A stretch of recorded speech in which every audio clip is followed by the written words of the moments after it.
All right. So what's up, everybody? Thanks for clicking this video. Thanks for tuning into my channel. My name is Simon Hill, Black American from Louisiana, coming to you live from Budapest, Hungary, here with my beautiful wife. Say hi, boo. Hi everyone, I'm AKDI and I'm from Turkey, and today we're reviewing the classic Casablanca. Let's go. So this is the 1942 classic film, like she said. And the reason that we're reviewing this is because we've been watching a lot of great films lately, like Divorced in the Black by Tyler Perry and, No. Yes, yes, yes, yes, yes. So we've been watching a lot of great films lately. So I thought, you know what? Why not review something that is widely regarded as one of the best films of all time? And something in my spirit was telling me to watch Casablanca. I've heard of this film all my life, but the only thing I knew about the film was like the final scene when Humphrey Bogart looks at the girl and says, "Here's looking at you, kid," and gives like a stonewall kiss to her and something like that. But, something in my spirit told me, why not watch this film? Watch this film, review it. And I'm pleasantly surprised that we did watch it. But how did you feel about this movie? And did you hear about it before? Did you know anything about it? Anything? So yeah, of course I heard about it. I've seen it in like many movie lists, like, movies you have to watch before you die, all sorts of things like that. And, I knew it was a classic. I didn't know what it was about. And because I never actually looked it up, and I was glad when we watched it because I enjoyed it more than I thought I would, because I'm not always like so sure about old movies. Yeah. Because most of them might not be holding up to this day. Yeah. But yeah, I definitely liked it. I enjoyed it. It exceeded my expectations, definitely. Yeah, I would say it met my expectations. I wouldn't say it exceeded it. It's not the greatest film I've ever seen. And I could easily see people overhyping this film. But is it a good film? Is it a great story? Yeah. But like you said, actually, like watching an old film, like number one, you might not think the story or the effects or the acting might hold up. But also being a black person watching an old American film, I was going into this like terrified, like, oh God, somebody's going to drop the N-bomb here. Somebody's going to make a very racist comment here. But watching this film, there's actually none of that. Now, some people might say Sam's character is a little bit like step and fetch it. He's acting kind of raccoonish to some degree. Some people might say that, but I might say, okay, he's just a side character. He's not like the main character. You get what I mean? Yeah, he's a side character, and it's also like 1940. Yeah. So it's like that mentality is still there. Yeah. But this movie told from Sam's perspective by anybody who hasn't watched this and doesn't know. Sam is like the black piano player who's also a friend of Rick, the main character, who's the white club owner where he plays. If this film was told from Sam's perspective, I think it will be hilarious, but also more interesting. You get what I'm saying? Yeah, definitely, because he's like that guy that just sees everything but doesn't tell it to anyone. Yeah, he's the fly on the wall. Now, as a woman, like, did you go into this film thinking like, okay, maybe there's gonna be a lot of sexist humor or sexist comments and stuff like that? Like, I was expecting Rick to at least smack one woman. Like, I don't know why I have it in my mind. Like, any movie before 1960, I just imagine they were like smacking a woman, like, in every scene. It was mandatory.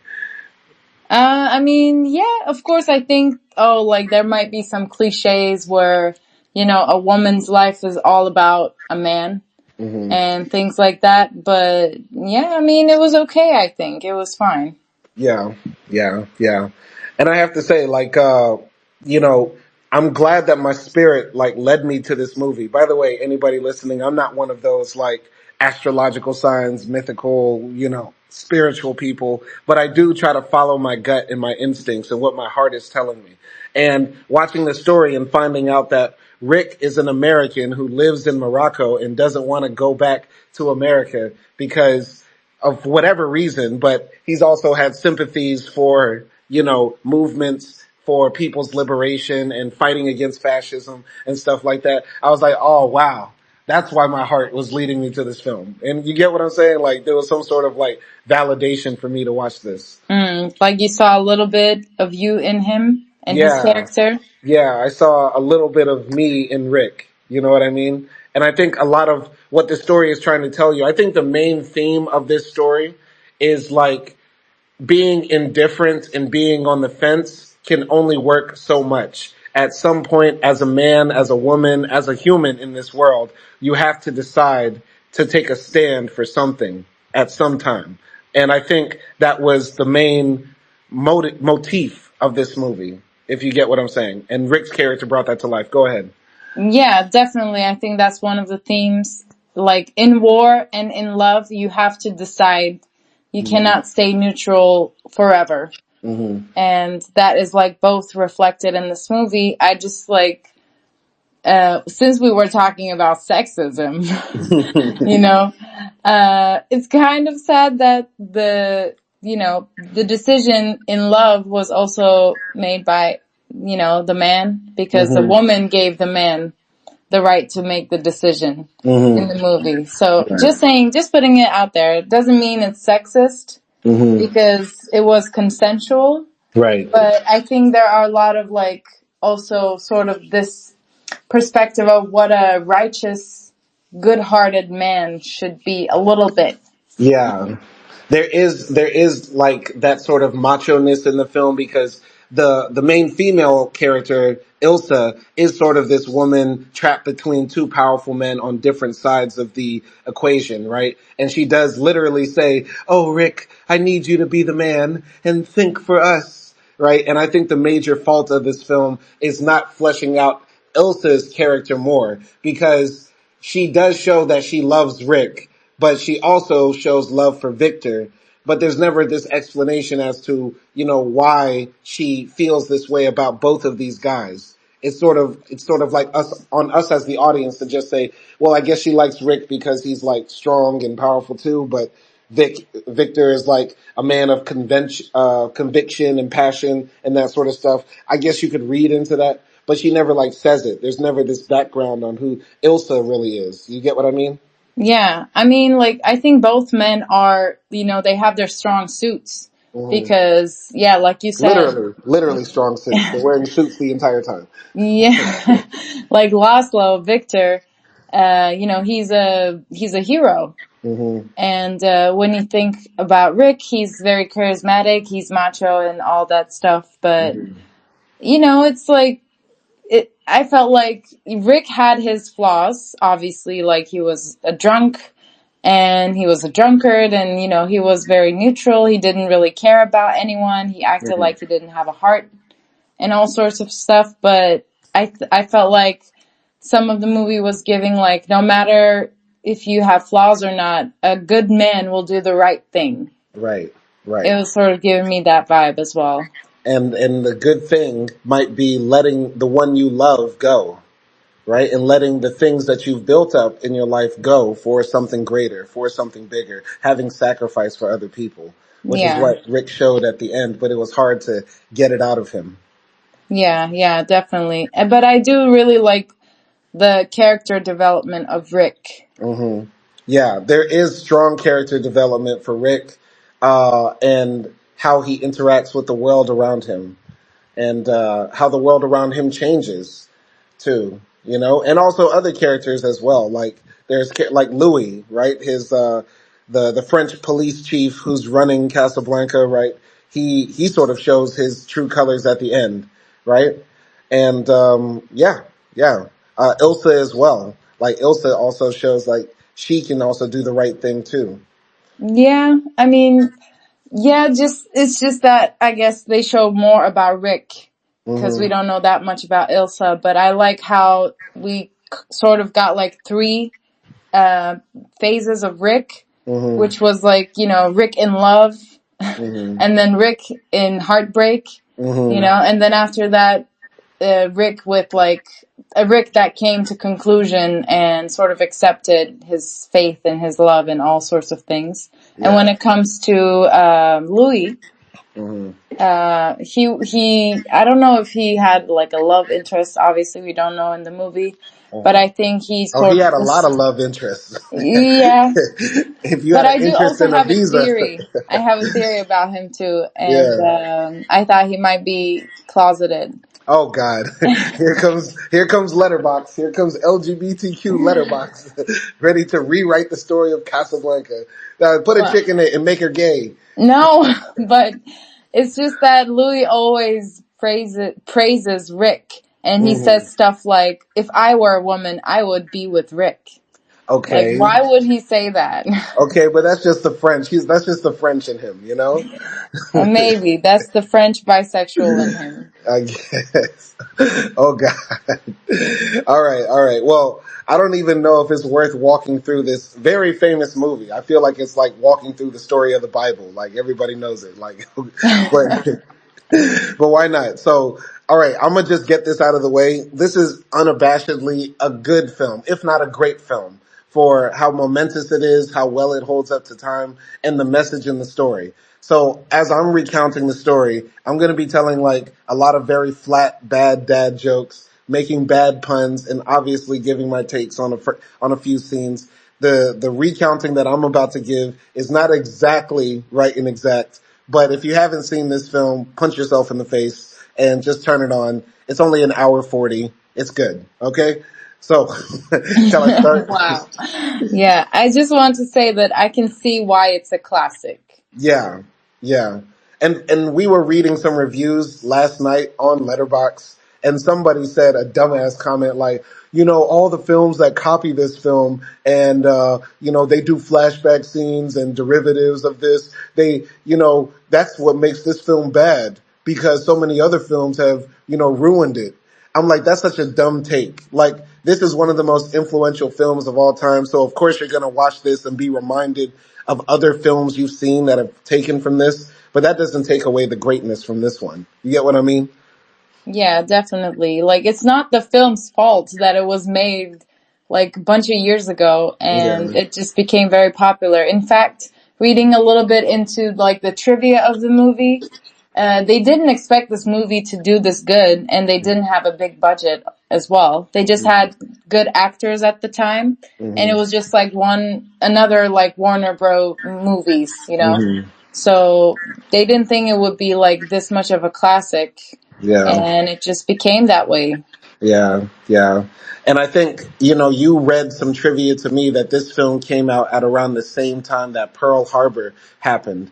And if I remember right, around that time in U.S. history, America was like isolationist. Like we didn't want to be involved in, the war in Europe where the Nazis were trying to take over everything. We didn't want to get involved with what was happening in China and Asia with Japan starting their empire. But when Harbor happened, America like stepped up and they woke up the sleeping giant, blah, blah, blah.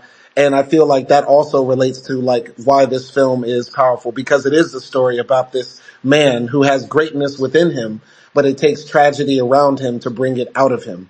You get what I mean? Yeah, definitely. I think there are so many elements in Rick that represents America at that time. Yeah. Because like you said, Rick was like that. You know, Rick was Yeah. an isolationist. Yeah. So yeah. And the crazy thing is it represents the good in America. Like Rick is one of the few Americans I've seen on screen that makes me actually like my country because he embodies the positives of what our nation could be and what we should stand for. You get what I mean? Yeah, definitely. It's the best commie movie. It is a commie movie. Like when this is a very left wing movie. Like when people say, oh, all the movies now are about black, fat, trans chicks. We need to go back to classic cinema. Yeah, yes, please, let's go back to classic cinema like Casablanca, where Rick was like running guns to the loyalists in Spain and like fucking fighting on the side of Ethiopian independence. Yeah, let's do that, please. Let's make 7, 20, 40 more films like this. Yeah, we need like a pre-sequel and like a post-sequel of Casablanca. Oh yeah. We need Oh Rick in like Ethiopia. yeah. And then we also need like Rick and Captain Louis Yeah. Yeah. like in Congo. The Marvel Cinematic Rick verse. Yeah. That's what we need.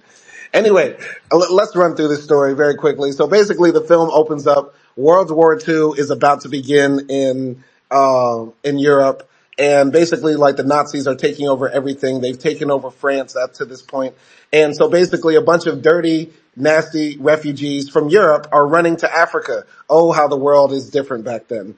So the the Europeans are crossing boats in the Mediterranean, trying to make it to Africa. And when they make it to North Africa, like Algeria, they take trains, buses, boats, planes to go to Casablanca in Morocco. And from there, there's a plane that leaves to Portugal that people then use to sneak into America, right?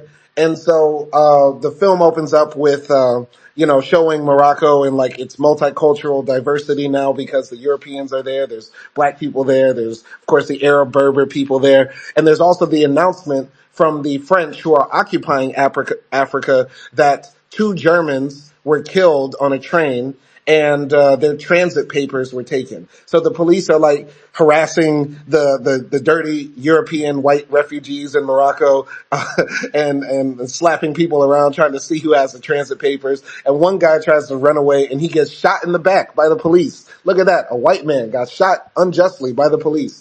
And this German officer flies in on a plane and he's met by Louis. Louis is the French police commander for Casablanca, and he's supposed to take care of this German officer in this part of France that's not technically occupied by Germany yet, but it's still French territory that, is connected to Vichy France, which is Nazi France and stuff like that. So the German officer is coming there to try to check on what's happening in France and also try to find who killed the two German officers and try to get those transit papers back. What did you think about like the introduction to like this whole universe? First I have to say, and like whenever I talk, I am considering, how people were moving this movie back then as well. Mm-hmm. And I think it is an interesting setting to have like a North African setting. Mm-hmm. Because I don't think a lot of white people were traveling that much during that time. That was interesting.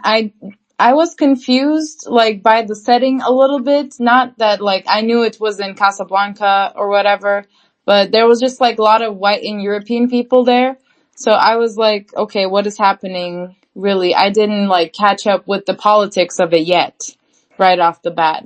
But as the movie moved on, like, maybe 10 minutes, 15 minutes later, I was like, okay, this is the timeline. It's like the Nazi time. World is being taken over by fascists. And, it was also nice to see like white people trying to, travel like refugees, I guess. It's not nice, obviously, but, it just makes you think how different people deal with different situations, same situation, if that makes sense. That was a bit all over the place, but yeah, like I was trying to say is like how Europeans at that time were able to like go to America and how real refugees from other places that are not white deal with going to America or other more prosperous places is still very different. And yeah, I was thinking about that.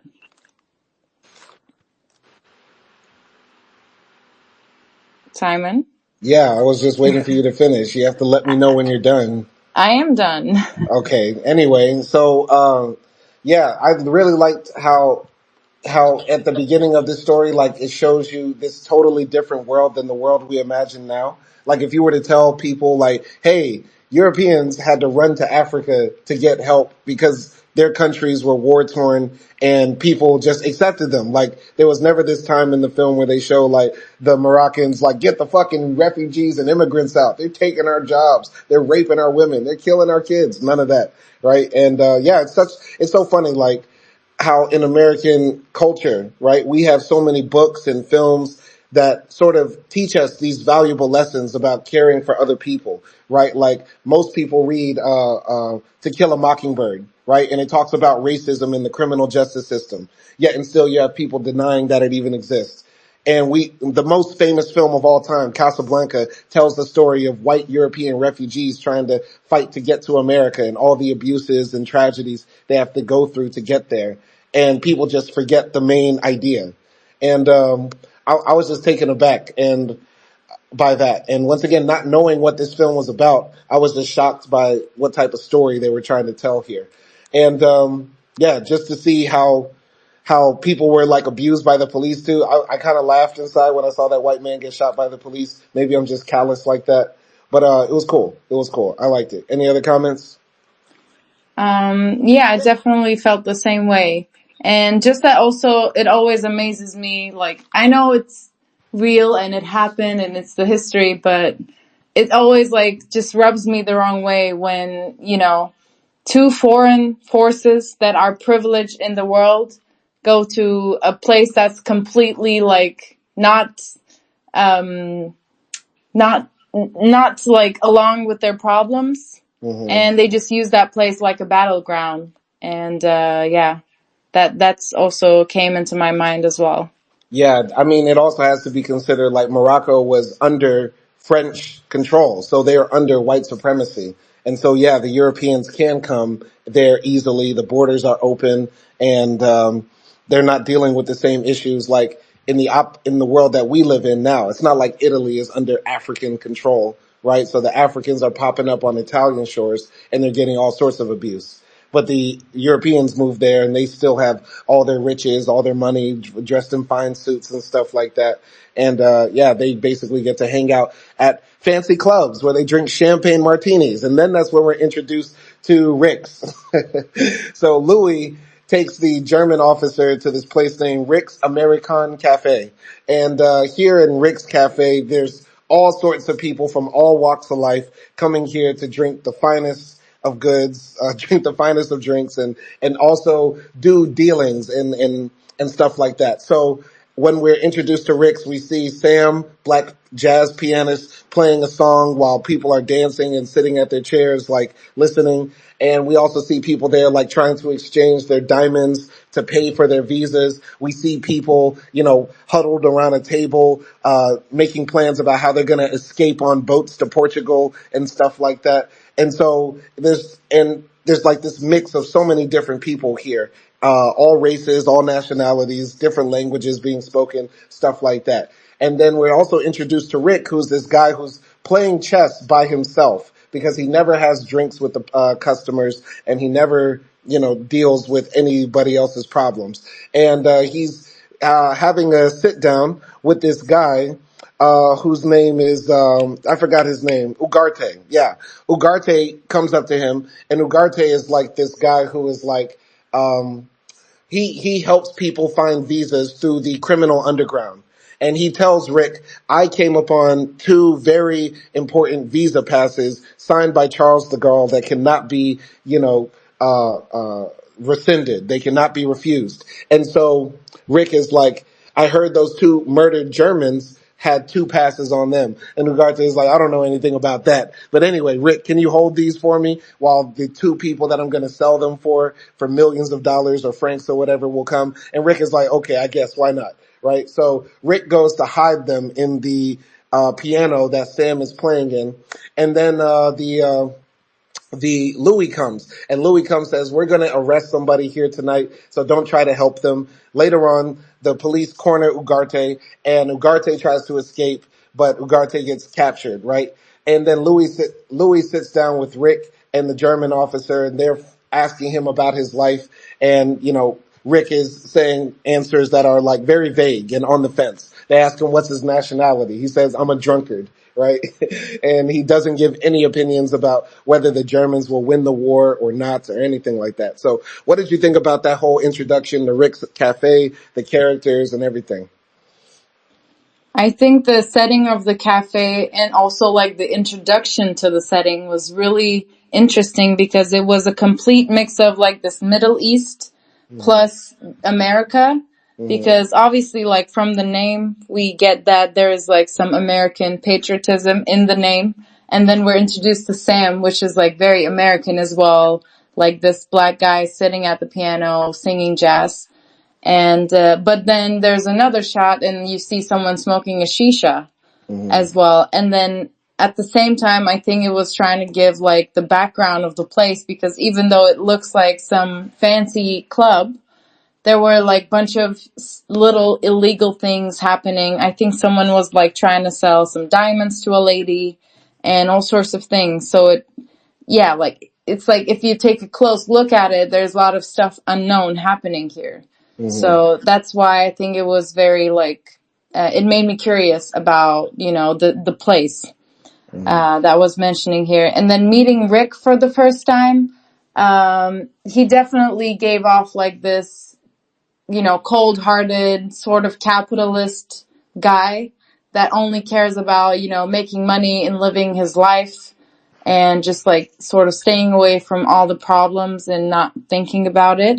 But at the same time, like how the people were talking to him and interacting with him, I understood like he was someone who had authority and was trusted, and people sort of respected him.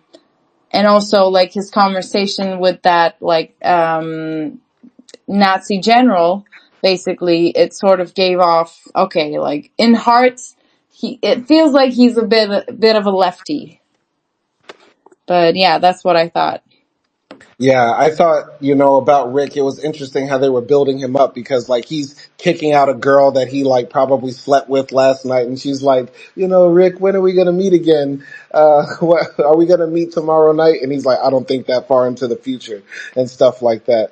And he also meets up with the other big criminal boss in the city whose name is Ferrari. And Ferrari's like, can I buy your club? Can I buy your guy Sam? And Rick replies, the club is not for sale at any cost, and I don't sell humans. So yeah, like what you said, like Rick sort of plays the fence, but his answers sort of let you know like he's on the right side, as in like the good side. Like, he's not falling into like the traps of the people around him who are trying to push him to one way or the other, right? Or to be the type of callous person that sells people or just does anything for money.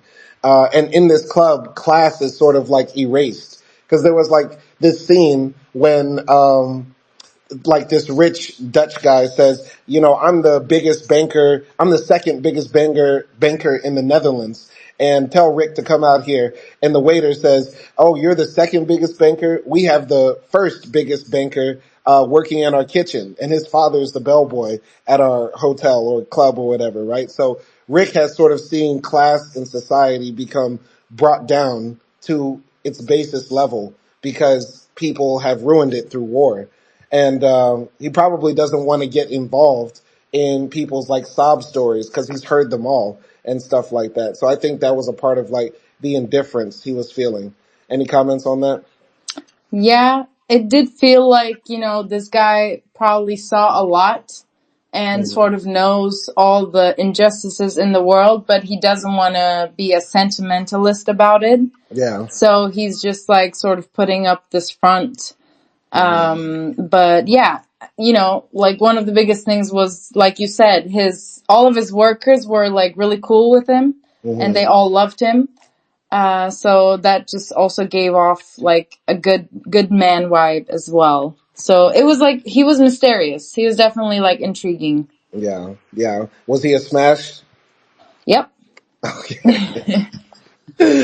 All right. Picking it up from there. Basically, Louis tells, Rick that there's this guy that the Germans really, really want, and his name is Victor Laszlo. And Victor Laszlo is this, basically anti-fascist, anti-Nazi writer and thinker who was kept in a concentration camp, but he escaped. And they now know that he's in Casablanca and he's going to try to make it to America. And they want to try to make sure at all costs he does not escape to America.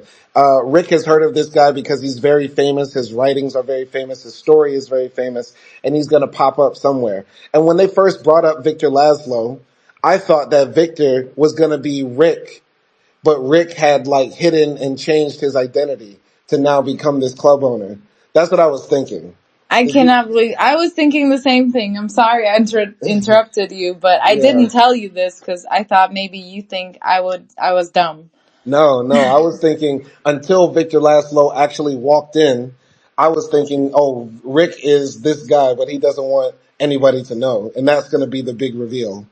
Yeah, definitely. And also, like, there was this, German guys getting killed, this crime thing happening. And I Hmm. thought maybe also Rick might had a hand in that as well. Hmm. So at the same time, I was like, okay, maybe he's like this political assassin or something. Right, right. But what do you think the film is trying to say by like, there are so many murders that happen, like the murder of the two Germans and another murder that happens on later that we'll talk about, that, those murders go unsolved. Do you think there is like a point that the film is trying to make by not showing that there's a resolution to those lives being taken? I think there were a couple of times in the movie where they mentioned sort of like, this is Middle East, like this is Africa, and a lot of things can be unseen here. So it was maybe sort of saying that, like, we can't really get away with the stuff maybe in our own countries, but because here we have some sort of authority and more wiggle room of being like, sneaky little twats. We can take advantage of that Mm. and not really make everything fair. Yeah, I think that, there being so much death in this film that goes unresolved. It's like trying to say, like, in war, like, life has no value and that it can be just extinguished so quickly, right? And it's all unjust. Like Ugarte, he dies later, right? The guy who got arrested who for sneaking the travel passes, he gets killed, and there's no justice for that. The two Germans get killed. A Nazi gets killed later, and there's sort of no justice for that. And I think that goes to show, like, in wartime, in times of upheaval, in times when the law is gray, there is no sort of justice, right? Yeah, I mean, maybe just like how in the beginning, sort of like the main characters were neutral Hmm. and were or maybe just Rick, like overlooking everything and not really seeing everything. Yeah, And the environment was like that as well. yeah, yeah. So, yeah, Rick and Louis, the chief of police for Casablanca, they make a deal that, they make a bet that, Victor Laszlo won't escape, right? Like Rick bets that, he will escape. And, Louis bets that he doesn't, right? 20,000 francs or something like that. And then, Victor Laszlo enters the club. He shows up with a beautiful woman on his arm, right? And he sits down at the table and he orders like his drinks and stuff like that. Some guy comes up to him and shows him a cross on a ring, which symbolizes he's a part of the underground that's trying to fight against the fascists and stuff like that. And then also Louis comes up and approaches Victor to let him know that they know that he is in town, right? So the authorities make themselves apparent to Victor. And Elsa also sees the piano player, Sam, and says, I recognize him. It's been a long time since I've seen him. And so she sits down next to Sam and asks Sam to like play a song that she knew from a long time. And Sam is acting like very cagey towards her and doesn't really want to engage, but she begs him to play the song as time goes by. And as he plays it, Rick walks in and he gets mad at Sam, but then he sees the girl, Elsa, is sitting right there. And, they obviously have some past. What did you think about Victor getting introduced, Elsa getting introduced, and and, Sam and Elsa being tied to also like Rick coming in and all that stuff? Yeah, so just starting off with the conversation of Louis and Rick and Mm-hmm. them making that bet. There also, like, Louis gives us a bit of clues about Rick's past because he mentions like, oh, you were in Ethiopia and but you act like you don't care about it. I think you're a sentimentalist at heart or Mm-hmm. something like that. Like, I think that's something he said a couple of times throughout the movie. Yeah. And we also sort of know, like, by the way, Louis talks to the other generals and talks to Rick, that he is also, like, sort of on the side of whichever side has the power. Mm-hmm. So he's constantly like switching sides and just looking out only for himself. Mm-hmm. So they're kind of like the same, but also not the same. Mm-hmm. A little bit, not like now, just looking back at it. Mm-hmm. And when we're introduced to like Laszlo and Ilsa, I definitely did not know like what the hell was going on with Ilsa. And yeah, Victor Laszlo, I thought he was gonna be arrested right there, Mm-hmm. but they didn't. So I was like confused. But then I understood it was because that was unoccupied France. Like, Mm-hmm. yeah, so I was still trying to figure out like the political side of things a little bit. But yeah, Laszlo definitely seemed like, you know, a guy with good intentions, a good freedom warrior, Mm-hmm. and all that. And yeah, when it comes to Ilsa, I was confused, like, or I was curious about like how she knew Sam. And I didn't immediately think like, oh, you know, she must be the love interest of Rick. That wasn't like the first thing that came into my mind. So I appreciate that when it came to like the, you know, not giving like too many clues into it. Yeah. And yeah, I was just like trying to think about like what is her relationship with the whole club and Sam and what is going on. Yeah, I thought it was obvious when we saw Ilsa that that was going to be the love interest, at least for me, because like once again, the only thing I knew about this film is like Humphrey Bogart kisses like some blonde bombshell in black and white. And I was like, okay, that's the girl. So I sort of knew that they probably had a relationship in the past, because they looked at each other and, it seemed like it was very tense between them. They sort of like stare at each other. And, yeah, as far as like Louis being like on the fence, I think, like you said, like,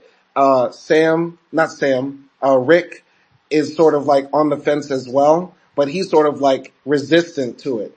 Meanwhile, Louis is like, swaying in the wind with whatever way things go, right? And it's very different. And I think it's also good to bring Sam into this as well, because Sam is sort of like trying to play it on the fence as well by being that guy who just sort of like smiles to get along, right?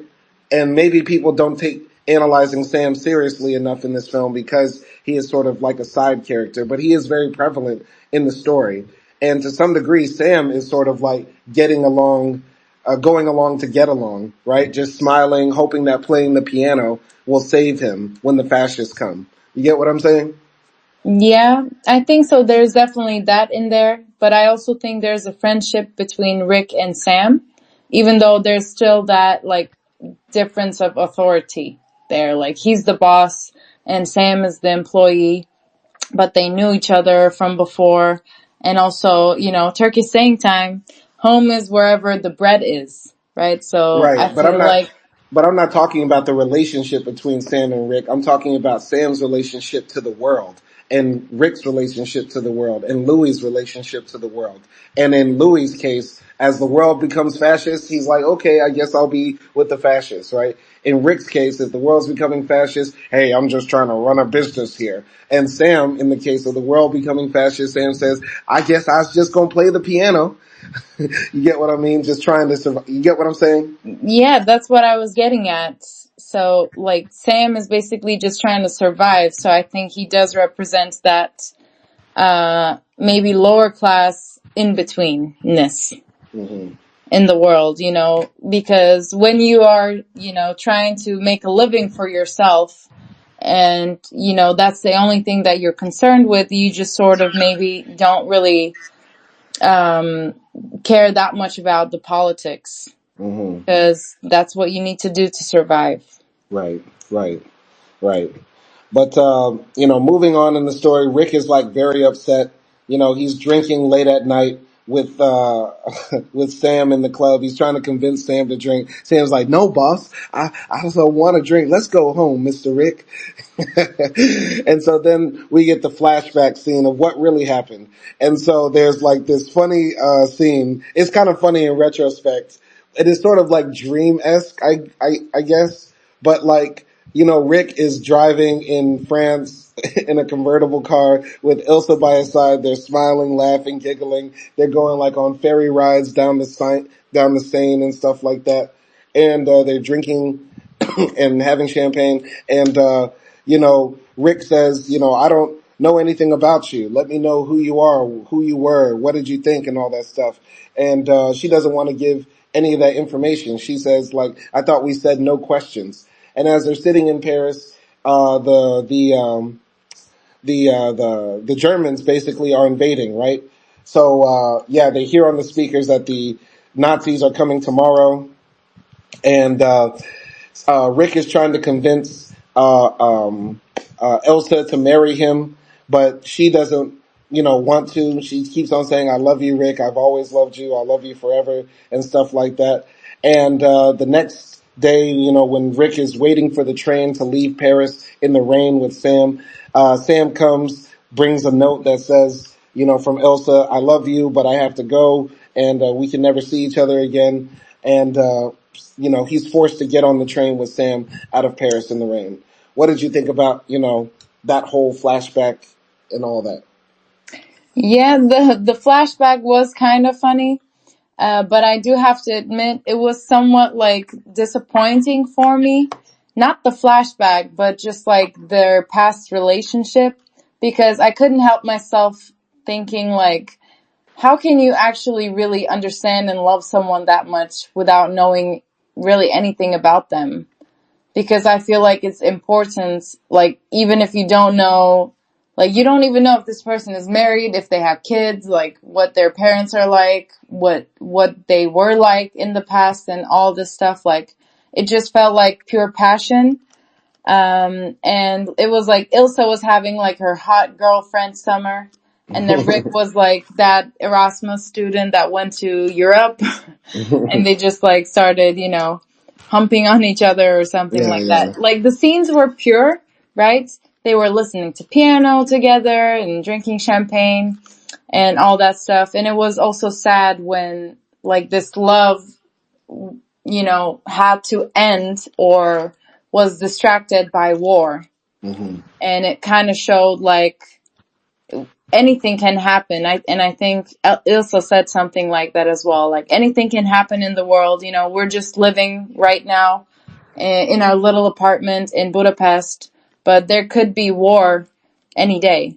Mm-hmm. It reminded me of that too, but I just found like that sort of relationship a bit unrealistic. I think what makes that relationship so unrealistic also is that in this film, Rick always wears a suit. Like there's a scene when, Ilsa is like only wearing like a nightgown. Like she's basically like naked, ready to, give up the draws. And Rick is sitting like on the living room couch dressed like he's about to go to his accounting job.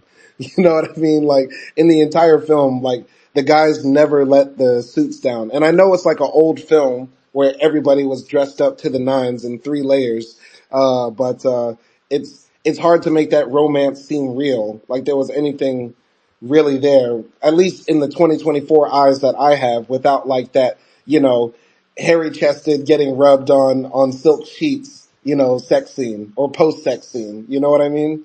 Yeah, definitely. I was like, how did y'all like ended up living together? Like without knowing really anything. Like what is happening? And you're spending every day together like you're a married couple, but Yeah. y'all don't even know your last names. Yeah, yeah. It was like a very deep French fling. It was like the 1940s version of like a one night stand, which was really like a 3 month span. You know what I mean? When you don't have Tinder, you got to make it longer. You gotta make it longer, right? Like a lot of sheepskin condoms got used. Ew, a lot of Egyptian spermicide was was inducted. It was just nasty back then. But gross. yeah, yeah. Before that flashback, though, I'm just taking it back. Like, it's crazy. In this film, Rick is always honest, right? And there's never like this cagey, like dishonesty whenever Ilsa and Rick are speaking in front of Victor or other people. Because Rick says to Elsa, like, I remember we met in Paris and you were, when the Germans came, they were wearing gray, you were wearing blue, something like that. And she was like, yes, I know. And when they leave, I'll wear blue again or something like that. And, I thought it was very sad. you know, when they did break up and stuff like that, and the rain scene with him in the jacket is iconic. I know you know, said that the suit's constrained in this film, but the fashion in this film is on point. From the girls' outfits with Ilsa wearing like the stripes with the strong shouldered strong shouldered vest, and like the pinstripe suits that Rick is wearing with the flower lapel. All of it is very good. Like the outfits are good. Everything looks fly and fashion. You get what I'm saying? Yeah. Do you think Ilsa is a smash? She's too young because she's too young because there's this funny conversation they have when Rick is like, "What were you doing 10 years ago?" And she says, "I was putting on diapers. What were you doing?" "I was getting my second divorce." It was like really like she's way too young. Like this film is really of its time because if we think about it, it's probably like 17. Probably like 17. Damn, no, not that much. I think she's like 19 or 20, and then Rick is like 40.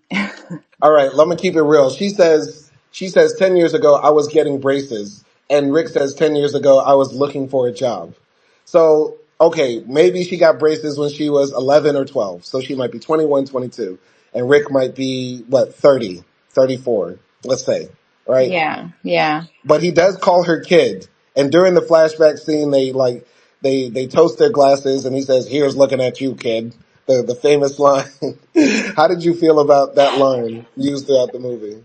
Like the first time he said it, it was cute, right? And then he said it another time, and I was like, oh God, does this man doesn't have like any other lines? Like he just says that and panties drop. I'm just Like trying I to don't get it. understand. I'm just trying to understand what it means. Like, what do you think "here's looking at you, kid" means? Like he's celebrating how beautiful she is, and he gets to look at her. That's the meaning, I assume. So yeah, like it was cute at the beginning, but like if I'm with a man and every time we cheers, considering we drink almost every day, like in this movie, they drinking every day, right? Okay. Yeah, yeah, Like if he says that to me every freaking time that we toast, I'm like, stop it. yeah. Who's the So who's it the became annoying towards the end. I don't know why everyone is drooling about like this line. who's the worst kisser, Rick or Lenny Kravitz in the "See You Again" video? Wow. Have to go with Lenny. Wow. Wait, so Sorry, Lenny. I love you. you like that Stonewall Rick kiss? I think the problem with the kiss in this movie was because they were just trying to position them to the camera. uh, So it just made it awkward, but I don't think Rick is a bad kisser in real life. I don't know. For being in France, they sure did not know how to French kiss. It was the 1940, baby. No I'm, French kiss. I'm just saying, you would think the French would have taught them something. Well, But then again, I think Ilsa was like from Czech Republic, and then like Rick is American, so there's probably like, you know, no that, Frenchness. no Frenchness in there. But Yeah. anyway, after the flashback, Ilsa shows up to the club where Rick is like drinking alone by himself in the dark. And she's like, "Rick, you have to understand what happened." And he's like, "What are you going to tell me? Who did you leave me for? Was it Victor or was it like 20 other dudes that you sucked off?" And she's like, "Rick, it's not like that." And then she like runs away crying. He's like, "Ah, bitch." And then he lays his head down on the table like a sleepy student. And then, yeah, what happens after that? You remember? I think after that, Laszlo and Ilsa, they are trying to find a way to get their visa, right? And first they have to go to the police station, and there basically the general sort of threatens them because they don't want him to get away, and they either want him to go to France so they can arrest him and put him in the concentration camp, or like they're just trying to get him in a certain way. And he basically gets the information from Louis, I think, right? Yeah. that he should go speak to this Arab guy. What was his name? The big Arab guy? Oh, it's actually not Ferrari. Arab. Ferrari's Italian. How's Oh, that? sorry. He dresses like an Arab and he was drinking like coffee. But anyway. Yeah. So yeah, this Italian guy who does a lot of like underground illegal documents, and they go talk to him, and he was like, he said a funny line there. As what did he say? Yeah, Ferrari is like, as the leader of the criminal underground in Casablanca, I'm widely respected. I don't know Yeah, why that was hilarious. That's just funny. yeah, and basically he says to them like, you know, it's impossible. It's almost impossible for Victor to get a fake visa because everybody's looking for him, but Ilsa can go alone. Hmm. But Ilsa doesn't want to go alone, so they decide like, okay, we need two visas, and then Ferrari sort of slips the information that, okay, there were like two, you know, permission cards stolen from the dead German's body, Hmm. and possibly Rick has them. Hmm. And also there, like, Rick and Ilsa have like that little conversation in the market, Hmm. and Ilsa is like, you know, I don't see the same person anymore. You're not the same guy that I know from Paris. Yeah. Like, you hate me right now, and, you know, and that sort of thing. So they Yeah. have like a little fight. Yeah. Yeah. Yeah. Yeah, it was interesting how, Ferrari is like making his way in the life in Casablanca because Ferrari's story is probably very similar to Rick's, right? He's a foreigner living there, but he's found a way to, uh, uh, make a lot of money, right? But the way he makes money is like through the criminal underground. And Rick, as far as we know, he just has some illegal gambling going on.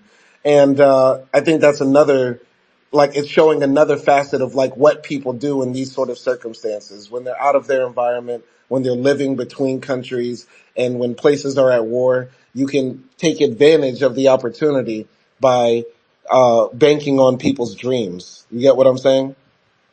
Yeah, definitely. And it's interesting that, you know, why none of those people wanted to go to America, which is presented as like the land of opportunity here. Because Hmm. even like the Europeans want to go there, obviously because like they're being invaded and all that sort of stuff. But Yeah. instead of them like going back to America and stuff like that, they decide to stay there, and it's giving like criminal vibes.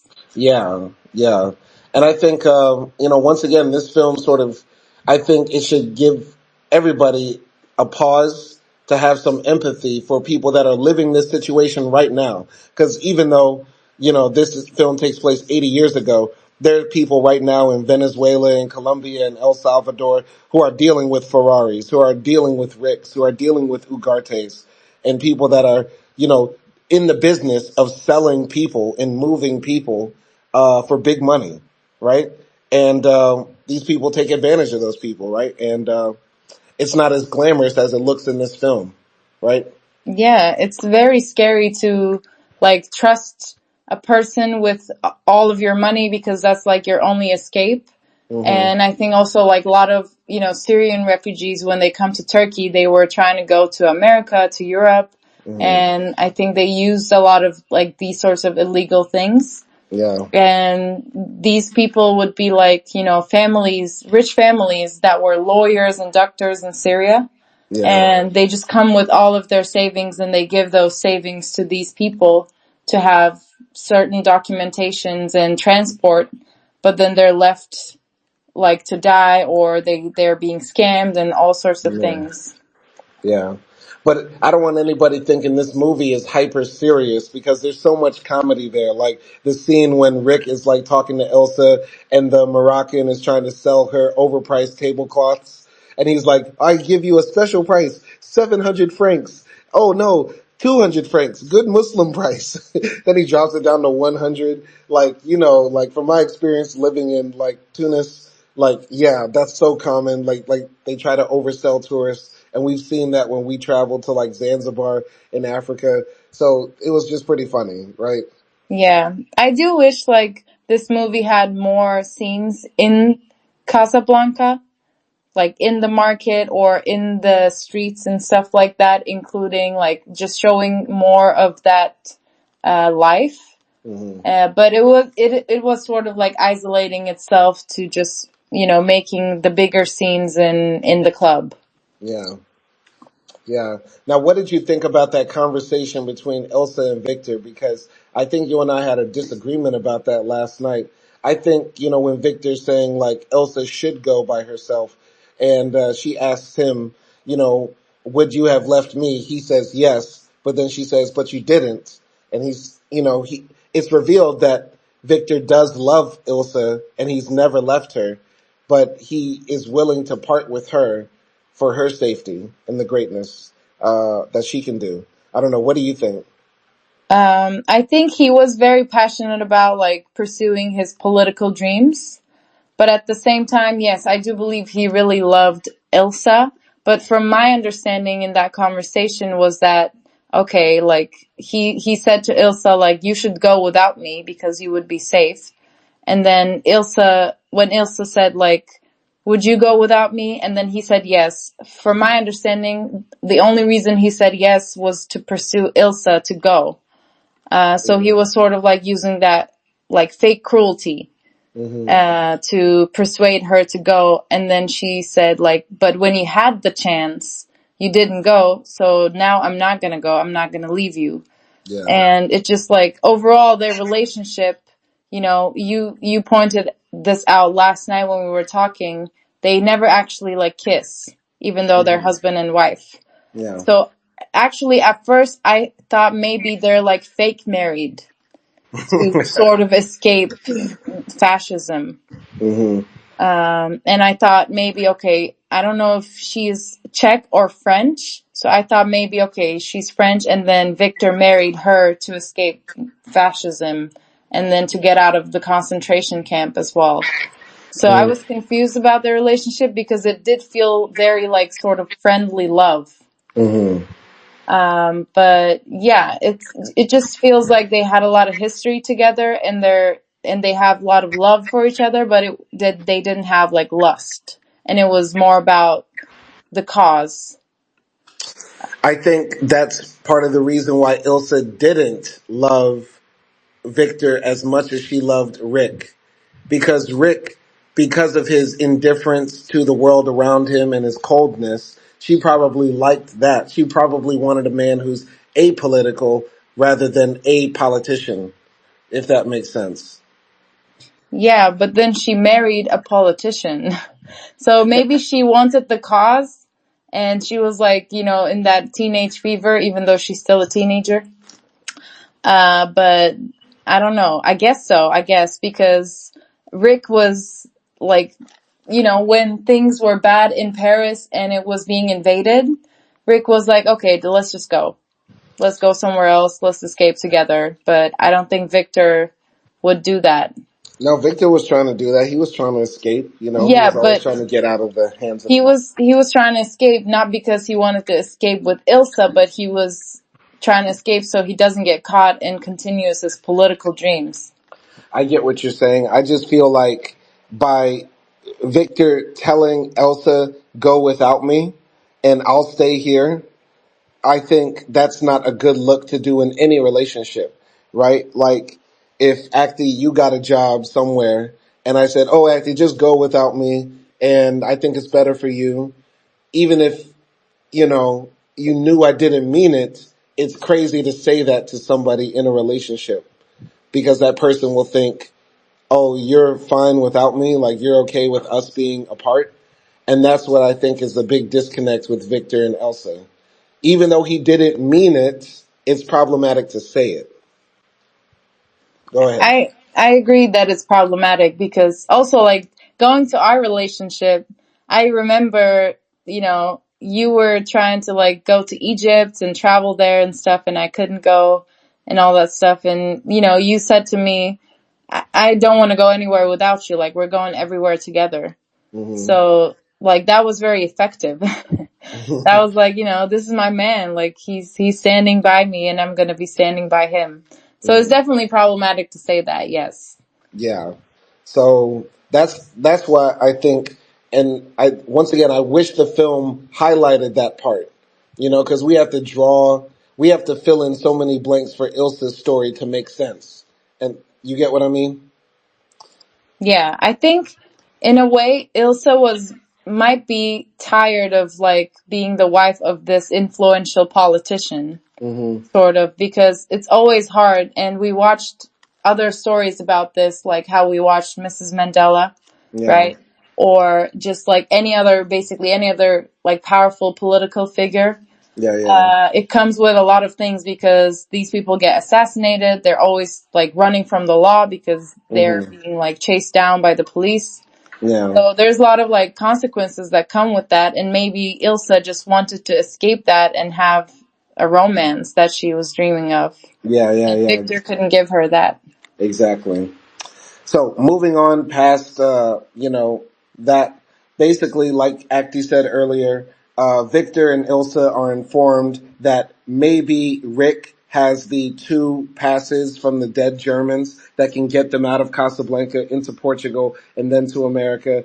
And so they decide they're going to go to Rick's American that night to go and talk to him about it, right? Rick is sitting there at the bar, and the girl that he threw out of the club the first night walks in with a German guy. One of the French soldiers sees this and tries to fight the German soldier, and Rick breaks it up and says, "No politics in the bar." And so the French guy gets kicked out, of course. The big Nazis come in. Strasser, the leader of the Nazis, is sitting there at the table with his guys, and the French people and the other people in Casablanca are at the bar chilling and stuff like that. Rick talks to this Bulgarian girl who was confronted by Louis, saying that Louis can help her and her husband from Bulgaria get visas out of Casablanca, but she implies that Louis wants some sloppy toppy to get the visa. And so she's about to cry, like, "Oh, Rick, what should I do?" And Rick's like, "Let me tell you, you need to take your bitch ass back to Bulgaria." And she's like, "No, no, Bulgaria is so bad." And so then Rick leaves the table.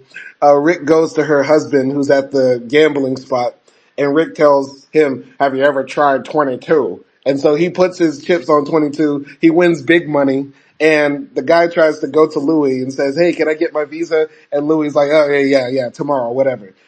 Rick talks to Victor upstairs about the tickets, and Victor's like, "I know you have the tickets. Please let us have them. Please let me get out." And he's like, "I don't know what you're talking about. I can't help you." And basically Victor goes downstairs, and the Germans are singing their national anthem. So then Victor goes up to the French band and asks them to play the French national anthem, and they start singing crazy and singing very hard. Even the French girl who was with the German soldier is singing it with tears in her eyes. And I thought that was a very cool, powerful scene. Any comments about that? Yeah, I thought it was very interesting how they showed like Rick helped that Bulgarian couple Mm-hmm. because it showed that obviously he wanted, these refugees to be happy and he wanted to help people uh to like get out of this war-ridden situation, Mm-hmm. and he did have the power. He does have the power to do that, right? And that easily he helped them. But then he has this conversation with Victor, and we know Rick has the papers, by the way, because we see in the beginning of the movie, Ugarte gives him the papers, Yeah. and he hides them like under Sam's piano, like papers or whatever. So I was thinking like, okay, like he can help just like random stranger Bulgarian girl and a guy, but why doesn't he want to help like this couple, even though he easily can? He can literally just give him the papers and it'll be that. So it was like, I think like a testing moment for Rick in terms of the audience. Because like, what is he going to do? Like, is he going to take his personal heartbreak and vendetta and use it against Ilsa and Victor? Yeah. Or, Can I clear up something real quick? Sorry. yeah. Uh, uh, when Victor talks to Rick about the tickets, Rick says, "Ask your wife," and Victor's like, "What?" And Rick is like, "Ask your fucking wife." Go ahead. I'm sorry. But yeah, like him saying that, I think he was like contemplating at that moment and he was like, should I help them or should I just like leave them? and like this, this girl that broke my heart, should I just like take the revenge on them and, act like I don't have anything? Like, I think he was contemplating, he wanted to get a little bit of revenge. And coming to like the national anthem scene, it was interesting because after, like, basically when the French start to sing, it's louder than the Germans, Yeah. right? And then Germans get discouraged and they say something like, imagine, like, he can do this in this club in 1 minute, and he can like get all this sentimentals like going about anti-fascism, and like imagine what he can do, if he has power here. So they thought it was also dangerous for Victor to stay in Casablanca as well. Yeah, yeah. One Yeah. thing I gotta say, because I think you brought this up earlier. Like there was the threat to kill Victor or arrest Victor, but they didn't do it, right? And I was thinking that same thing too. Why they didn't kill Victor? And I think it goes to like sort of like, remember that film Extinguishing Angel or something like that? Do you remember that, acting? Yeah, it's the guy with the tattoo on his back, right? No, No? Extinguishing Angel, the old Mexican film where the people were trapped in the house. Oh, yeah, yeah, yeah. Yeah, it basically like the laws surrounding like etiquette and the proper thing to do, because all in this film, like Victor and Nazis are like talking to each other and they're saying, yes, good sir, yes, mademoiselle, and all this sort of stuff. All these polite pleasantries and politeness that they're using to each other sort of keeps them from acting at their base instinct, because we know the Germans want to kill Victor, or they don't want him having power and influence. And Victor seriously hates these Nazis, but there's never like physical violence and stuff like that. So I feel like, with Victor right there, this sort of like passive aggressive tit for tat that they're doing is like a part of the constraining that the suits have on them. Do you get what I'm saying? Mm, yeah. I get what you're saying, and yeah, definitely there is that, because they could have killed him and they do threaten to kill him. And like the same thing, I was thinking, why aren't they arresting him? Yeah. And they could have easily like blamed something on him and then arrest him there as well, even in free France, right? Unoccupied France. Yeah, yeah, yeah. By the way, my guy Tyler is in here. Tyler always has some very interesting takes on films. And yeah, we're breaking down Casablanca. We're sort of at the 3/4 mark of the film. But Tyler, if you want to jump in and say what you think about this movie in general, like what's your opinion about Casablanca, you can let us know right now. You can unmute if you want to. Yeah, yeah, Anytime. yeah. Just first of all, where are you guys? Why are you still here? Just I think you're American, right? Just why do you sleep? Well, we're living in Budapest in Hungary, like we say at the beginning of every single live stream, so it's always easy to hear that. But But yeah, it's already midnight in Europe, right? pardon? Yes, we're in Europe, like we say at the It's beginning of already every video. midnight. It's already midnight. Why are Yes. you still talking about movies? Well, because we can. Why not? Oh, okay, sure, sir. I'm still drinking, so I just don't want to listen that. Actually, that's my just I think you know that I have a master degree of film study. Just this film is actually my favorite film of all time. One of them. Okay, and Yeah, why so? What is it that you? I have written some essays about this film actually, and even maybe 10 years before, I just take a plan to see this film in another country, because they have a film, they have a real film, not digital, not Netflix like that. Hmm. I go to some cinema to see this film, and Hmm. yeah, actually, I write some essays about this, about that term called imaginal, like imaginal community. Do you know that? Okay, no, I don't know what you're talking about, but just tell us what you think about the film, not your whole history about it. But No, no, what no. is your It's opinion? all about history. This film is maybe the most famous about French patriotic, right? Okay, well, I mean, you think this film is about French patriotism? Yes, it's maybe the most famous film in film history about French, yeah, about French patriotic. Okay, so it's about French patriotism, but Rick Yeah, is American. So what does this film have to do with French patriotism? yeah. If you know, if you just how to say that, if you just conclusion about the whole film history, that the French national theme is the most famous in film history. I know that. Okay, I but think you also know what that. does it have to do? Rick Tyler, are you okay? Yeah. Actually, I'm okay. I'm okay. A little drunk. Little drunk. okay, That's all. you're, but you're just saying the same thing over and over again. Actually, can you help? Okay. Just because of the beer. Because I remember that my essays about this film and also another film called Braveheart, directed by Mel Gibson. You know Okay. that? Let's stay on Casablanca. Yeah. Can you? That's the same topic because And I think you. I want to just okay. Let me continue. Just I want to use this two movie to show that nationality is a fake thing. It's nobody have a real nationality because this film is called it's about French against Nazi against Germany, right? Because it's but actually it's directed by American director and act all the actor are from America. Just like Braveheart. Braveheart is about Scotland people to fight about England people, but actually Mel Gibson is from Australia.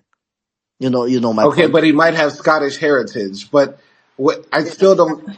Acting. Go ahead. Go ahead. I think it's not. I don't think it's really about French patriotism. I think it's more about anti-fascism than French patriotism. I mean, French are just in the story, yes, but there's also American in the story, and what they have in common is that they're both anti-fascist. Don't you think, Tyler? Yeah. I know. I just my point is when you talk about French against Germany, that's the first movie that came into mind, right? Yeah, but Okay. in this film, the French are collaborating with the Nazis because Louis Renault, the French police officer running Casablanca, he's basically doing everything the Nazis tell him to do. Yeah, of And course at the I know that. time, I seen this movie about 10 times. I mean in the stereotype when people talking about World War II movie and how the French or the how the Europe against the Germany against the Nazis. That's the first film you keep up in your mind, right? if you think, yeah, sure. And this film plays into the stereotype that the French gave up so easily to the Germans and the Nazis, Why you right? think But like it's not that? really Why you that. think like that? No, because that's the stereotype. The stereotype is that the French never really, fought for their nation and they sort of gave up and it took the Americans and the Allies and the British to like sort of save them and save their nation. It's a racist. Okay, the French are not a race. Yeah, that's my point. All the race, all the nationality, the fake things. Wait, People how don't can have something be real. racist if it's not about a race, Tyler? No. I mean, all the terms about just nationality and the race and the you are from left or right or left or right. That's all fake things. Okay, but there are real things because there are real Nazis here trying to kill Jews and kill communists and kill anti-fascists. There are real things. So is it Oh fake? shit! Is I don't think you really got my point. I mean that's my point is it's a 100% American film, right? Tyler? What are you saying? What are you saying, my guy? I'm saying just it's a good example for prove my point. Okay, acting, anything. Okay, maybe what Tyler is trying to say is that, like, when you're fighting for the same team, and in this example of Casablanca, it's like anti-fascism, right? There are no like countries or sides or, races, I guess also. Hmm. I'm not sure, but yeah, maybe we can continue with the Right. walkthrough. Right. Let's walk through it. We're almost done with it right here. But Okay. yeah. Essentially, like Acti said, Rick is sort of like at this crossroads. Okay, what do I do? Do I get revenge back on this girl that broke my heart, or do I, do the right thing, I guess, and give them the tickets to leave? And he's sort of leaning towards, nah, fuck that bitch. And yeah, the when Victor makes the band play the French national anthem, the Germans get really pissed because they get outsung, and so Strasser makes Renault close the club for any reason. So Renault says, I can't believe there's gambling here, to Rick as he tells everybody to leave, and then he also takes his winnings from the casino and stuff like that, showing how quickly, like, Louis, the French guy, doesn't give a fuck about French patriotism or nationalism, anything like that. And yeah, any comments, Acti, about the ending of that scene?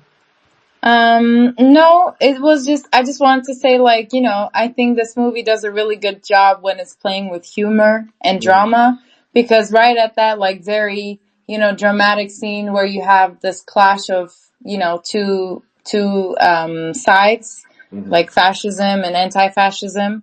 There's like this not patriotic, but, this whole moment, and then they want to close the club, so you're feeling bad for like Rick and also for Victor and stuff like that, and then there's like a joke there Yeah. and you laugh. So I think like it really lightens up the movie, and I really, liked the whole like little jokes here and there, and they were like very not always like dry, but sometimes dry as well. It's like I really liked it.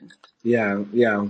And later on, Victor and Ilsa go to the house. They're being followed by people, and Victor is like, checking out the window, seeing that their follower is still outside, but he's gonna sneak out later to go to like a secret meeting of communists and stuff like that. And he confronts Ilsa and says, "Did anything happen in Paris?" And she says, no. Is Ilsa a bad girl for lying to Victor throughout this film? Yes. I would like to say no, but you have to, like, Victor is a grown man. Like, this man has been to the concentration camp. This man, like, has been through some stuff. I think he can handle, like, Ilsa having a fling while, she thought he was dead. Yeah. But I just think she didn't want to face the music. Yeah, that's what it was. I feel like, Ilsa, unfortunately, is like the biggest coward in this film. Like all the other people, it's hard to call them cowards. They're just sort of going with the flow. But Ilsa doesn't want to like live her truth to some degree. You know what I mean? Yeah, and And, he's playing with two men. yeah, two men, like these are not boys. Like both of these guys standing on business for real. Yeah, you got like this teenage girl fucking with two 40-year-old guys. Yeah, it's crazy. It's wild. But yeah, so later Ilsa confronts Rick in the deserted cafe. When he refuses to give her the letters, she threatens him with a gun, but then confesses that she still loves him. And so she explains that when they met and they fell in love in Paris, she believed Victor had been killed trying to escape the concentration camp. Then she learned that Laszlo, was alive and hiding near Paris. So she left Rick without explanation to nurse her sick husband. So Rick's bitterness dissolves. He agrees to help, letting her believe she will stay with him when Laszlo leaves.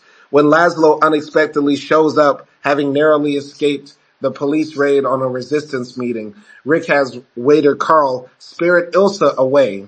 So Victor doesn't see that, Ilsa was up there kissing on Rick. So Laszlo, aware of Rick's love for Ilsa, tries to persuade him to use the letters to take her to safety. So what did you think about, that whole scene right there? So yeah, that whole scene where they had in Rick's office, right? Mm-hmm. I don't know how I feel about Ilsa now. Now, like looking back at it, it's like she wouldn't leave Victor ever, right? Even if she can go to America by herself and Victor is in a whole lot of trouble, she Yeah. wouldn't leave him, but she can leave Rick Hmm. in the train station in Paris. And also, like, now she doesn't know what she wants to do with Rick. I definitely didn't saw the gun coming, Hmm. and I was like, whoa, like, what are you doing? Yeah. And that was like surprising, but I don't know. I feel like I was feeling like, girl, make a decision. Like, what are Yeah. you doing? Yeah. So that was a bit annoying, but it also obviously I felt good for Rick because I felt like his ego was restored Hmm. in that sense, and he was like, yeah, you couldn't forget this. You couldn't forget me and us in Paris. Honestly, if like Ilsa was like my girlfriend, not girlfriend, but like my friend who was a girl, I'd be like, yeah, try and be with Rick because you're sort of apolitical. Rick got her business going. You kind of really love him. Sounds like it will be an easier life just to stay in Morocco and chill. You know what I mean? You got the beach, you got the sun, you can have a permanent hot girl summer. You know what I'm saying? I was, Yes. what did you think? Yeah, like same. Why are you dragging on Victor when you don't love him like that? Yeah. But I think that goes to what Victor was trying to do later. He was going to escape using Rick's love for Ilsa. Because I think if Ilsa didn't exist in this film, Rick might not have given the tickets to Victor. But what do you think? I think Ilsa didn't exist that he would have give him the ticket already and the Mm, movie wouldn't have existed because Rick helped that Bulgarian couple.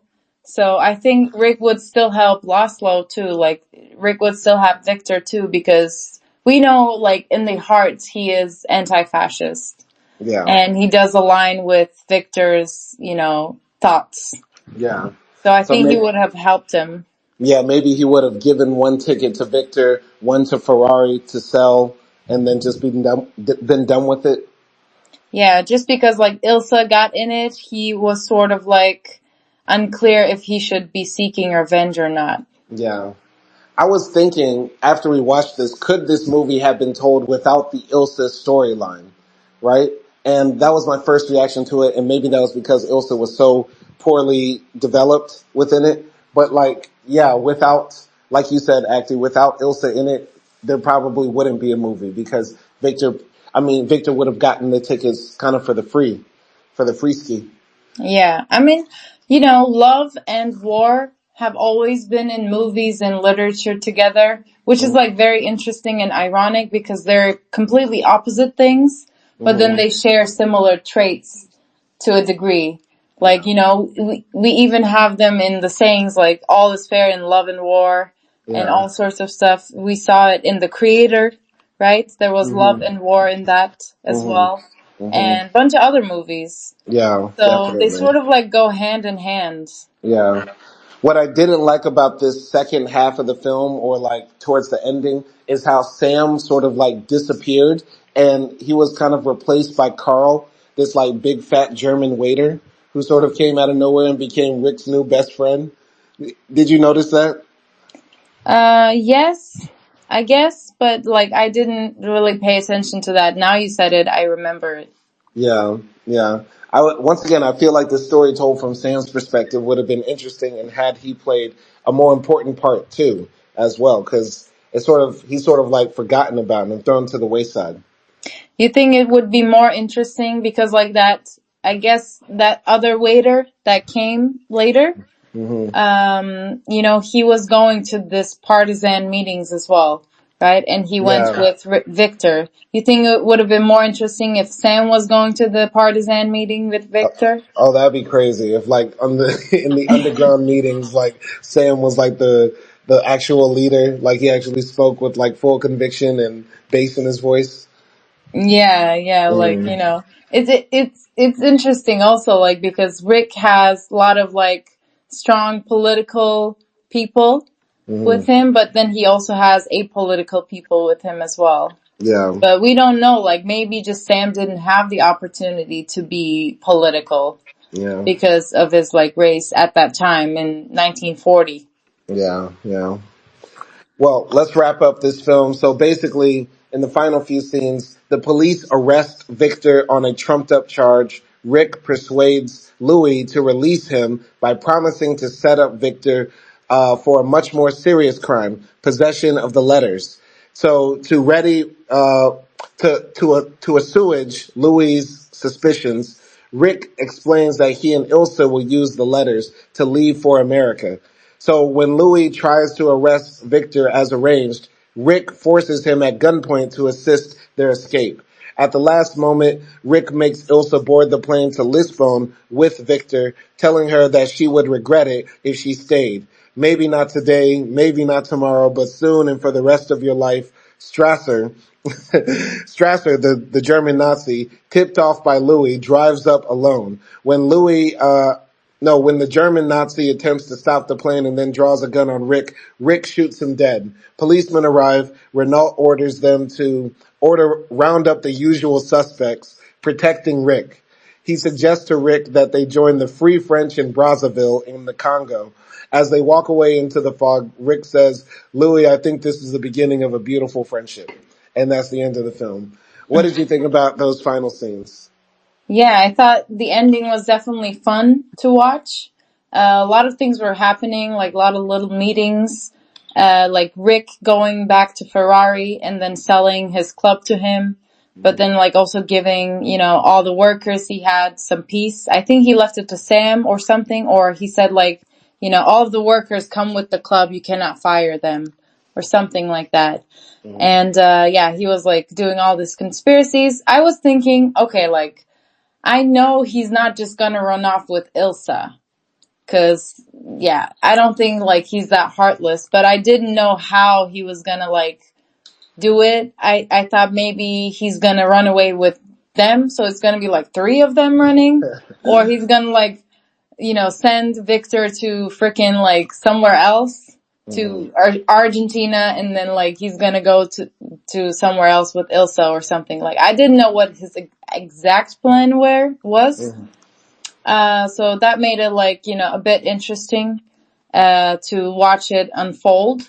And definitely like the ending was, once again, it was like that, this is what a good man will do.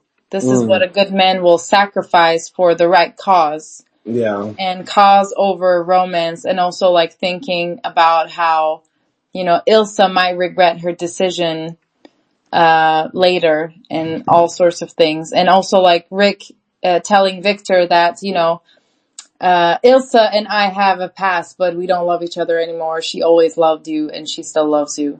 Like he still kept the bro code, I guess. Kind of. In a weird way, yes. Yeah, like he wanted Ilsa and Victor to be happy and not like break up because of him. And like the ending was really cute. I was like, at the end, I was like 1 second hating Luis, and then like another second I liked him. Because when he snitched to the German captain, I was like, oh, like, what are you doing, man? And but then he switched. So I think he was also very undecisive, and then he just like made that moment's decision to pick a side finally as well. Just like Rick. Yeah. I was very happy when Rick shot that Nazi. I clapped. I literally clapped.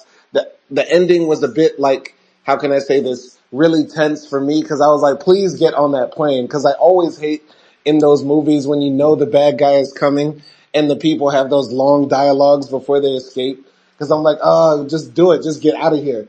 The famous scene when Rick has that final conversation with Ilsa and he says something like, it wouldn't matter to a hill pile of beans what we do in this little world, or something like that. I was like, that's such like a weird line to say, like in 2024, like it doesn't resonate, the same way. You get what I mean? Like, what we do in this little world wouldn't make a pile of beans. What? Yeah, I mean, he was basically like, trying to say our problems doesn't matter when we have like wars going on in the world. Yeah, I know it. I know that's like what it means, but it's just a weird metaphor to use. A pile of beans. Yeah. And the here's looking at you, kid, like the final thing, like that's the only scene I knew in this entire movie. ahead of time. And when it did land, I was like, okay, I can see why that's iconic because there was that build up to it, and he is letting the girl he loves go. So I could see why somebody might cry during that scene, men or women, right? But We'll yeah, I always have Paris. will always have Paris. Yeah, like come on, like this movie has so many quotables. I think that's the best part about this film is like so many lines are quotable. What's your nationality? I'm a drunkard. We'll always have Paris. I'm a respected criminal in this community. Like, because I despise you, you're the only person I trust. Like so many fucking good ass quotes you can pick from this film to use.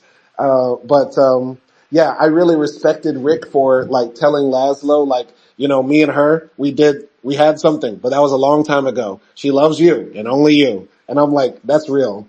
That's real because so many other guys today would be like, I fucked your broad. Have fun with her. Like he kept it G. I really like how Rick kept it really G. But I didn't like how at the end he walks off with Louis, and Louis just a few scenes ago, you two were about to fight because Louis turns out to be like Cosby, Epstein, Weinstein all in one, like basically making little Bulgarians and Romanians suck his little peen to get visas to the States. Like, why are you hanging out with this guy saying we're going to be the best of friends? Like, where's Sam? Where's Carl? Yeah, that was sort of effed up. And like Louis is also secretly in love with Rick. No, no, no, no, no, no, no, no, no, no, no, no, no, no, no. You know he is. That's why he didn't give him up. No, no. That's crazy. That's crazy. But overall, it's a good film. Like, I would watch this film again multiple times. And, yeah, I feel like you can, like, I just now noticed, like, that Bulgarian couple, they're all throughout the film. They're at the beginning, the middle, the end. Like, they give cameos all throughout. And you see them sort of go through the struggle of trying to find their visa throughout the movie. Did you notice that? Yeah, like I think the Bulgarian couple was in the beginning when they were showing the plane like taking off to Portugal, and like the girl says something like someday we'll be on the plane. Hmm. And yeah, like we see throughout there are like minor characters like that Norwegian or Yeah. Swiss Hmm. couple that are also going to America and stuff like that. So yeah. Yeah. Yeah. No, it's like when you watch this film multiple times, you can like still be entertained by the dialogue and the jokes and also pick up new things like by the second or third time watching it. And I'm sure like the trivia and the influences this film has had is like Bible thick. Like there's books and books written on just things that are taken from this film or interesting facts about this film. But just as a movie by itself, it's still very good. It holds up well.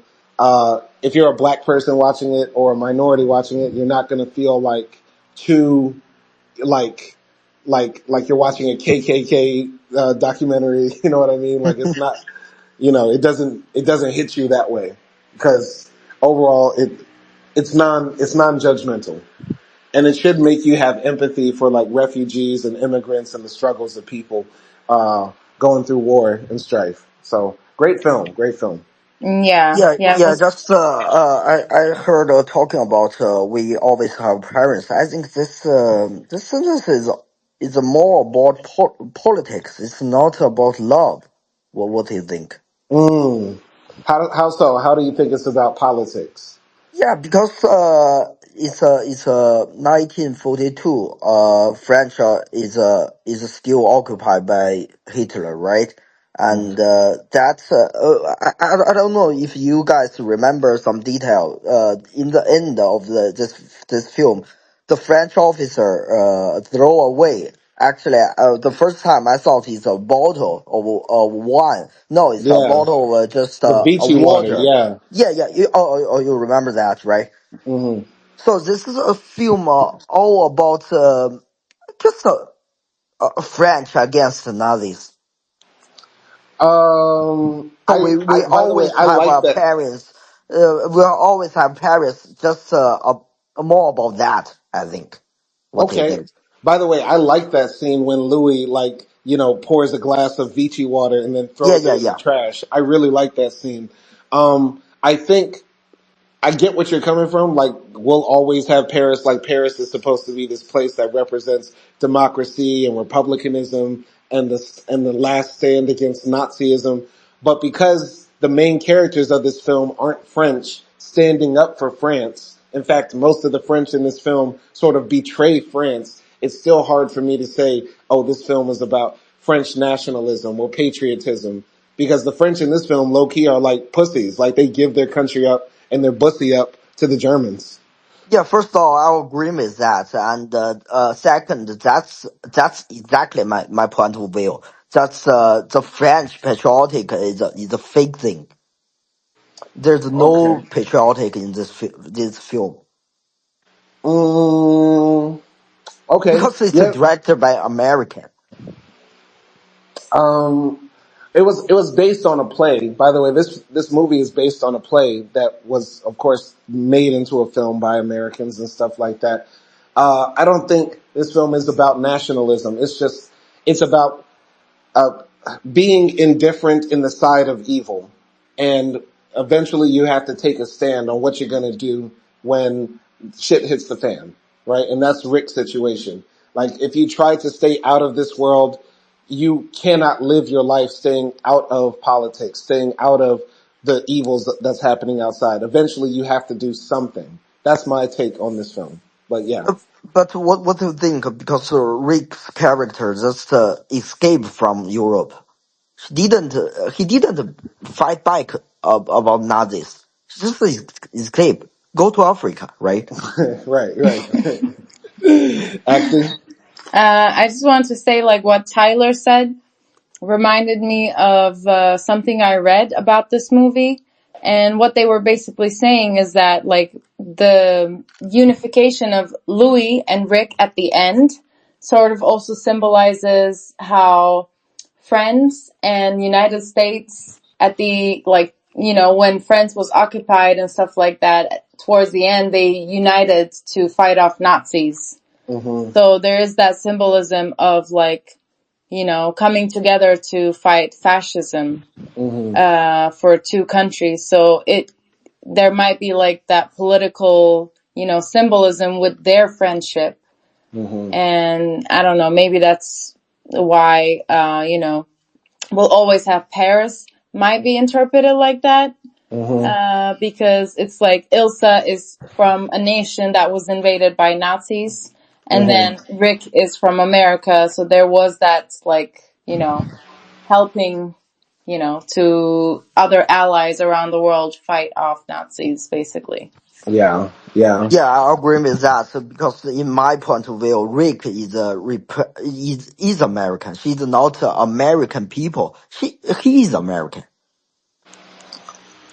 Yeah, and like you said, Simon, like in the beginning, he does represent like the best of America, kind of. Right.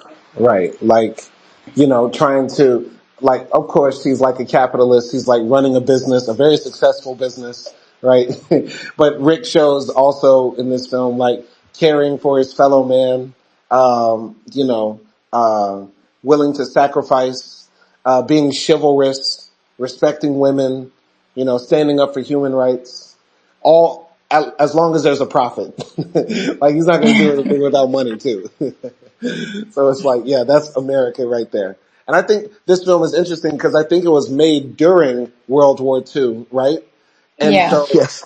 this is like, it's pro-American propaganda that's, how can I say this? Not just Rick going and shooting a bunch of Nazis between the head and, like, smacking them up and down. Like, it shows like humanity in a person dealing with evil all around him when he's sort of like powerless. Rick doesn't have the government behind him. He doesn't have soldiers. He doesn't have an army or police. He's just one guy. But this one guy sort of doing the right thing sort of shows, kind of the greatness of our country. Damn, I sound hella patriotic right now. Go America! Yeah. Yeah, I just mean, when I was in Film Economy, I have an interesting review of that. Rick is FDR. Okay, that's why I like him. I love FDR. Shout out FDR. Okay. Rick is FDR. I like that. Okay. they do kind of look similar. Yeah. Not gonna lie. Tyler, I thought you were gonna piss me off and say fucking Rick is Trump.